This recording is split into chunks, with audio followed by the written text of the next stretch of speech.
नमस्कार मित्रों। जैसा कि मैं पहले बता चुका था कि हम लोग कुछ दिनों में इतिहास का बैच लेकर आने वाले हैं। तो हम इतिहास का बैच लेकर आ चुके हैं। चलिए, तो हम सबसे पहले इतिहास शब्द का अर्थ जान लेते हैं। इतिहास का तात्पर्य क्या होता है? तो इतिहास, हम अतीत के अध्ययन को इतिहास कहते हैं। इतिहास मतलब अतीत, अतीत का अध्ययन, जिसमें अतीत का अध्ययन किया जाता है। अब आपके मन में प्रश्न होगा कि अतीत किसे कहते हैं? तो अतीत मतलब ये होता है, देखिए 3 काल होते हैं: भूत, भविष्य और वर्तमान। भूतकाल अर्थात जो बीत चुका है, जिसे ही हम अतीत कहते हैं, और वर्तमान जो चल रहा है, और भविष्य जो आने वाला है। तो जो बीत गया है उसी काल को हम अतीत कहते हैं, और अतीत का अध्ययन ही क्या कहलाता है? इतिहास कहलाता है। चलिए, अब इतिहास को हम 3 भागों में मुख्यतः बांटते हैं। एक प्राचीन इतिहास, दूसरा मध्यकालीन इतिहास, और तीसरा आधुनिक इतिहास।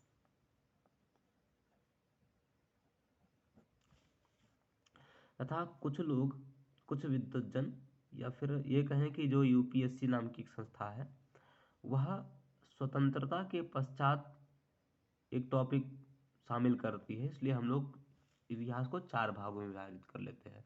तो इसमें सबसे पहले हम प्राचीन इतिहास को पढ़ेंगे, उसके पश्चात मध्यकालीन इतिहास को पढ़ेंगे, फिर आधुनिक इतिहास को पढ़ेंगे, और फिर स्वतंत्रता के बाद क्या क्या चीज़ें हुई हम उनको भी देखेंगे। चलिए, तो प्राचीन इतिहास को हम किस क्रम से पढ़ेंगे, पहले इसको जान लेते हैं। तो प्राचीन इतिहास में सबसे पहले हम नंबर 1 पर पाषाण काल का अध्ययन करेंगे।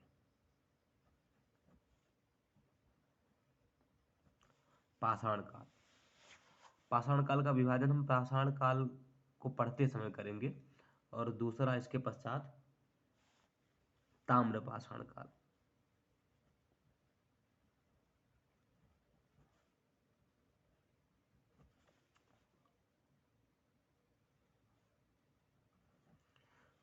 तीसरा सिंधु घाटी सभ्यता।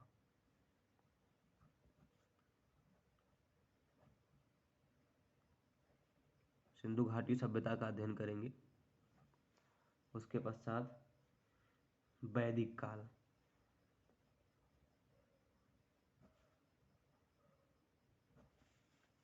इसमें हम कुछ छोड़ेंगे नहीं, सभी पॉइंट्स को देखेंगे, और यह यूपीएससी के लिए भी महत्वपूर्ण है। महाजनपद काल।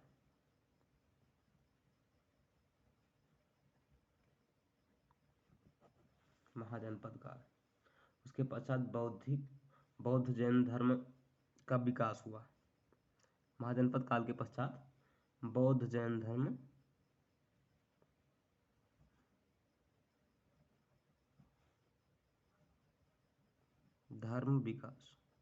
का विकास।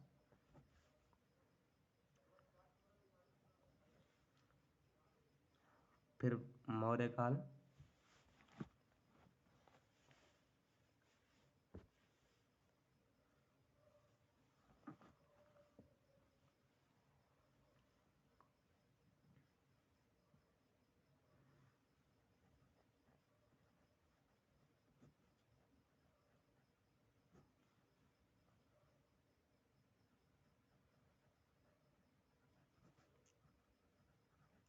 मौर्य साम्राज्य उदय तथा मौर्योत्तर काल।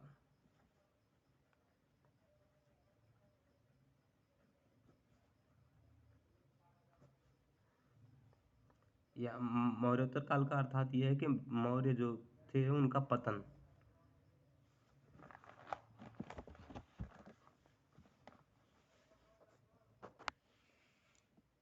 तत्पश्चात हम लोग गुप्त काल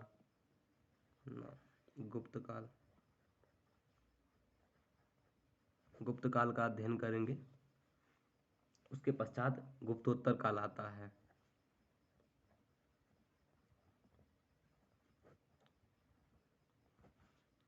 इसे ही सामंतवादी काल कहते हैं।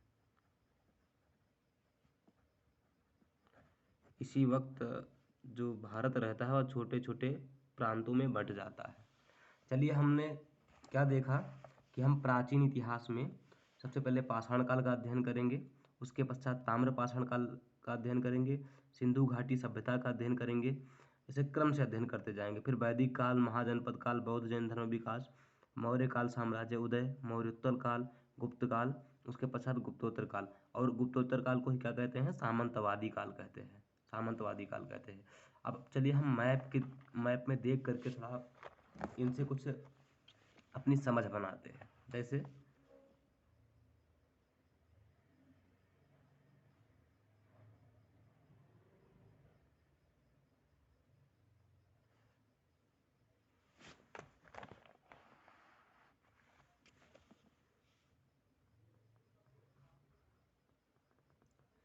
मैप थोड़ा सही से नहीं बन पाता है, इसके लिए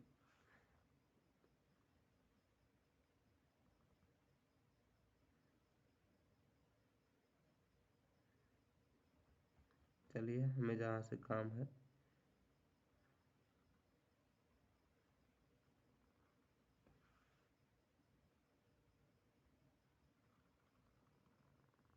चलिए सही से नहीं बना है, लेकिन अगली बार प्रयास करेंगे कि सही मैप बने। देखिए ये जो क्षेत्र है ये जम्मू एंड कश्मीर है, तथा ये जो क्षेत्र है ये भी पर्वतीय क्षेत्र है, और ये जो क्षेत्र है पर्वतीय क्षेत्र है। तो हम क्या देखते हैं? पाषाण काल। पाषाण काल की मुख्य चीजें आपको यहीं प्राप्त होंगी। इसमें तथा इधर भी हम देखते हैं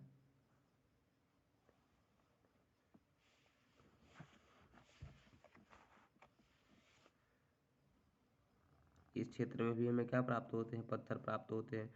तो इधर भी हमें इसके अवशेष मिलेंगे, पाषाण कालीन अवशेष। ये हो गया। उसके पश्चात हम क्या देखते हैं? ताम्र पाषाण काल।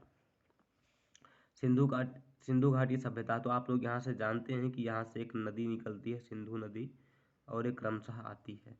तो हम लोग यहाँ पर इस क्षेत्र में, जैसे तो भारत है, तो